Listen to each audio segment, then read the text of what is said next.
Hi friends, welcome to SL videos. ఈరోజు నేను మీకు చూపించబోయే రెసిపీ బెండకాయ టమాటా పులుసు. బెండకాయ టమాటా పులుసు అంటే ఎవరికి ఇష్టం ఉండదో చెప్పండి. ఫస్ట్ దాన్ని ఎలా చేయాలో చూద్దాం. ఫస్ట్ ప్యాన్ పెట్టుకొని దాంట్లో ఆయిల్ వేసుకొని తర్వాత దాంట్లో మెంతులు వేసుకోవాలి. ఒక చిన్న స్పూను కొద్దిగా మెంతులు వేస్తే సరిపోతుంది. టేస్ట్ కోసం పులుసు చాలా టేస్టీగా ఉంటుంది. నేను అంత వేసుకున్నాను చూడండి. కొద్దిగా వేసుకొని ఫ్రై అయ్యాక కొంచెం సిమ్లో పెట్టుకోవాలి, అప్పుడు మాడిపోతాయి. తర్వాత ఉల్లిపాయ ముక్కలు పచ్చిమిర్చి వేసుకోవాలి. వేసుకుని తిప్పుకోవాలి. గరిటెతో తిప్పుకున్న తర్వాత మనం కొంచెం సాల్ట్ వేసుకొని మంచి బ్రౌనిష్ కలర్ వచ్చేలా చూసుకుందాం. ఫస్ట్ నేను పసుపు వేసుకున్నానండి, చిటికెడు పసుపు వేసుకోవాలి. పసుపు వేసుకొని తిప్పుకున్నాను. ఒకదాని తర్వాత ఒకటి వేసుకోవాలి. వెంటనే వేసేసుకొని అవి చాలా ఫుల్లో పెట్టేసుకొని మనం హైలో పెట్టుకొని వేపేసుకోకూడదు. ఉల్లిపాయలు వేపే దాంట్లోనే ఉంటుంది మన కూర ఎంత టేస్టీగా ఉండాలో. నేను కొంచెం సాల్ట్ వేసుకున్నాను చూడండి, దొడ్డుప్పు వేసాను నేను. కొద్దిగా వేసుకోవాలి మన కలర్ చేంజింగ్ కోసం. కలర్ అప్పుడు చేంజ్ అవుతుంది, ఉల్లిపాయల కలర్ చేంజ్ అవుతుంది, మంచి కలర్ వస్తుంది. బాగా ఫాస్ట్గా ఫ్రై అవుతాయి కూడా చక్కగా. బెండకాయ ముక్కలు టమాటా ముక్కలు కట్ చేసుకుని పెట్టుకున్నాను నేను. అంతంత సైజు బెండకాయ ముక్కలు సరిపోతాయి. టమాటా ముక్కలు కూడా చూడండి ఇలా కోసుకున్నాను నేను. టమాటా ముక్కలు బెండకాయ ముక్కలు ఆ కాంబినేషన్ చాలా బాగుంటుంది. తర్వాత మనకి తగినంత చింతపండు కూడా వేసుకుని వాటర్ వేసుకుని నానబెట్టుకోవాలి. నానబెట్టుకుంటున్నాను చూడండి నేను. తర్వాత మనం బెండకాయ ముక్కలు టమాటా ముక్కలు కట్ చేసుకున్నాం కదా, చింతపండు కూడా ఇలా నానబెట్టుకోవాలి. పిక్కలు ఏమైనా ఉంటే తీసేసుకొని ఇలా ఫ్రై చేసుకున్నాను నేను. ఫ్రై చేసుకున్న తర్వాత బెండకాయ ముక్కలు వేసుకోవాలి. మళ్ళీ బెండకాయ ముక్కలు వేసుకున్న తర్వాత మళ్ళీ తిప్పుకోవాలి. ఆనియన్స్ అలానే కింద ఉంటే కింద మాడిపోతాయి అన్నమాట. ఏదైనా సరే ఇలా ఫ్రై చేస్తున్నప్పుడు సిమ్లో పెట్టుకోవాలి. మీడియం టు లోలో ఉండాలి, హైలో ఉండకూడదు. చక్కగా దోరగా వేయించుకోవాలి. అన్నీ ఒకదాని తర్వాత ఒకటి వేసుకోవాలి, సిమ్లో పెట్టుకోవాలి మనం ఎప్పుడు తిప్పుకుంటున్నప్పుడు. తర్వాత టమాటా ముక్కలు కూడా వేసుకున్నాను. టమాటా ముక్కలు వేసుకున్న తర్వాత మళ్ళీ గరిటె పెట్టుకొని తిప్పుకోవాలి అంతా కలిసేలాగా. ఉల్లిపాయలు ఎలా ఉన్నాయో ఉల్లిపాయ ముక్కలు చూసుకోవాలి మనం. అవి బాగా ఫ్రై అవుతున్నాయి కదా, అలా చూసుకుని నెక్స్ట్ మనం ఫుల్లో గనక ఏమన్నా ఉంటే దాన్ని కొంచెం సిమ్లో పెట్టుకోవాలి. ఓకే, ఒకసారి మనం హైలో పెట్టుకొని మొత్తం తిప్పేసుకున్న తర్వాత కూరగాయలు వేసుకున్న తర్వాత మళ్ళీ సిమ్లో పెట్టేసుకోవాలి. సిమ్లో పెట్టుకుని ఇప్పుడు ఒకదాని తర్వాత ఒకటి వేసుకోవాలి. నేను దొడ్డుప్పు వాడుతున్నానండి, దొడ్డుప్పు తగినంత వేసుకొని కారం కూడా వేసుకోవాలి. కారం మీకు ఎక్కువ స్పైసీగా కావాలంటే కొంచెం కారం ఎక్కువే వేసుకోవాలి. తర్వాత బెల్లం వేసుకున్నాను నేను చూడండి. బెల్లం ఈ బెండకాయ టమాటా పులుసులోకి బెల్లం వేసుకుంటేనే బాగుంటుంది.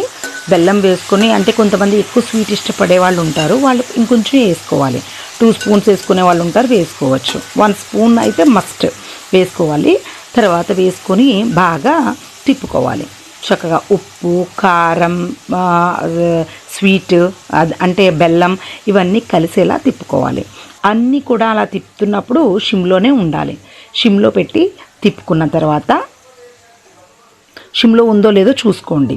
ఇలా సిమ్లోనే పెట్టేసుకోవాలి. పెట్టుకొని కాసేపు అలా తిప్పుకొని అలా మగ్గితే చాలా బాగుంటుంది. బెండకాయ టమాటా పులుసుకి బాగా మగ్గాలి, ఉల్లిపాయలు వేగాలి, మగ్గడం కూడా ఉండాలి. అలాగే మగ్గుతూ ఉన్నప్పుడు మనం సిమ్లో పెట్టేసుకోవాలి.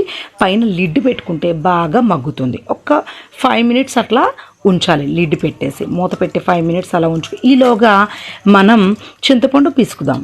చింతపండు వాటర్ వేసుకాం కదా, నానింది, చక్కగా నానింది. పిక్కలు ఏమన్నా ఉంటే తీసేసుకొని దాన్ని బాగా గుజ్జులా తిప్పాలి, బాగా కలపాలన్నమాట. చూసారా ఎలా ఉందో? నేను అంత చింతపండు తీసుకున్నానండి, అది సరిపోతుంది. బాగా కలుపుకున్న తర్వాత మనకి వాటర్ వచ్చేస్తుంది, మంచి ఫైన్ వాటర్ వస్తుంది. మనకి టామరిండ్ సూప్ లాగా చక్కగా ఎంత బాగా జ్యూసీగా వస్తుంది. అది వేసుకొని తగినంత వేసుకుంటే సూపర్గా ఉంటుంది. అలా వేసుకోవాలి మనం. చింతపండు పులుసు అది వేసుకొని మనకి ఎంత కన్సిస్టెన్సీ కావాలి, మనకి ఎంత క్వాంటిటీ కావాలి అది చూసుకుని జాగ్రత్తగా వేసుకోవాలి. తర్వాత అది వేసుకున్న తర్వాత కూడా మళ్ళీ కలుపుకోవాలి. శుభ్రంగా పిండేసి చింతపండు పులుసు బాగా వేసుకున్నాం కదా, మనం ఎంతైతే తీసామో అంత వేసుకున్నాం. మనకి ఇంకా క్వాంటిటీ సరిపోలేదు అంటే ఇంకా ఇంకొంచెం మళ్ళీ ఒక్కసారి కలుపుకుంటే మళ్ళీ వస్తుంది లైట్గా సూప్లా, అది వేసేసుకోవడమే. తర్వాత హైలో పెట్టుకోండి. ఒకసారి వాటర్ పోసిన తర్వాత బాగా తిప్పిన తర్వాత హైలోనే ఉండాలి. తర్వాత వాటర్ మనకి ఎంత కావాలి, ఎంత కన్సిస్టెన్సీ రావాలి అంటే మరి అంత చిక్కగా రావాలి అంటే కొంచెం వాటర్ ఎక్కువే వేయాలి కదా, వేసాం మనం. వాటర్ వేసి అలా తిప్పుకోవాలి. మనకి ఎంత కావాలి పులుసు, మళ్ళీ అది మరగాలి, ఇవన్నీ చేయాలి కదా, అందుకని వాటర్ కొంచెం ఎక్స్ట్రా కూడా పడుతుంది. ఎక్స్ట్రా వాటర్ కూడా వేసుకోవాలి. ఓకే. తర్వాత తిప్పుకోవాలి. గరిటె పెట్టుకొని తిప్పుకున్న తర్వాత అంతా చూసుకున్న తర్వాత ఇంకా కారం పడుతుంది అంటే కారం కూడా వేసుకోవాలి. నేను ఇంకొంచెం కారం వేసానండి, ఎక్కువ స్పైసీగా ఉంటే బాగుంటుంది. ఆ తీపికి స్పైసీనెస్కి కారం అలా ఉంటే చాలా బాగుంటుంది. మనం మధ్య మధ్యలో ఇట్లా మరుగుతూ ఉన్నప్పుడు మనం టేస్ట్ చూసుకొని ఏది మనకు పడుతుందో అది వేసుకోవచ్చు. ఉప్పు సరిపోకపోతే ఉప్పు వేసుకోవచ్చు. కారం ఇంకా కావాలంటే కారం. అది అలా మరుగుతూ ఉంది చూడండి, ఎలా మరుగుతుందో. అలాగ మరుగుతూ ఉన్నప్పుడు మనం కొత్తిమీర వేసుకుంటే చాలా బాగుంటుంది. కొత్తిమీర నేను శుభ్రంగా కడిగేసుకున్నాక కొత్తిమీర వేస్తున్నాను చూడండి. కొత్తిమీర ఏ పులుసుల్లోకైనా లాస్ట్లో కొత్తిమీర వేసుకొని మరిగించుకుంటే చాలా బాగుంటుంది. ఇప్పుడు అలా మరుగుతూ ఉన్నప్పుడు సిమ్లో పెట్టేసుకొని మనం దానిపైన మూత పెట్టేసుకుంటే ఓరగా మూత పెట్టుకోవచ్చు, లేకపోతే పూర్తిగా కూడా పెట్టుకోవచ్చు ఎక్కువ వాటర్ ఉంటే దాంట్లో. అలా నేను లిడ్ పెట్టేసుకున్నానండి. సిమ్లో పెట్టేసి లిడ్ పెట్టుకుని అలా 10 మినిట్స్ ఉంటే బాగా మరుగుతుంది. ఫుల్లో పెట్టుకున్నట్లయితే అది కొంచెం ఓరగా వేసుకోవాలి లిడ్ని. చూడండి పులుసు ఎలా అయిపోయిందో, దగ్గరికి చిక్కబడింది, చక్కగా వచ్చేసింది. అన్నీ కూడా బెండకాయ టమాటా అన్నీ కూడా ఉడికిపోయినాయి, చక్కగా ఉడికిపోయినాయి. మనకి లైట్ బబుల్స్ వస్తున్నాయి కదా, అంతా సిమ్లోనే చేశానండి మొత్తం. ఇప్పుడు మనం ఇంక కట్టేశాను నేను.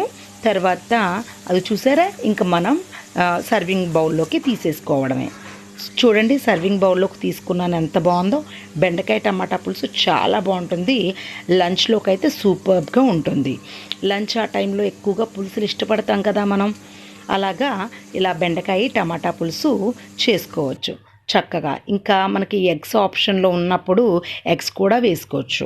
ఎగ్స్ కూడా అలాగే ఉడకపెట్టుకుని ఫ్రై చేసి ఎగ్స్ కూడా వేసుకున్నా చాలా బాగుంటుంది. ఇది వెజ్. ఈ వీడియో మీకు నచ్చినట్లయితే లైక్ చేయండి, షేర్ చేయండి, సబ్స్క్రైబ్ చేసుకోండి. పక్కనున్న బెల్ ఐకాన్ని క్లిక్ చేయండి, ఆల్ ఆప్షన్ కూడా క్లిక్ చేయండి. మా ఫర్దర్ నోటిఫికేషన్స్ మీకు వస్తాయి. Thank you.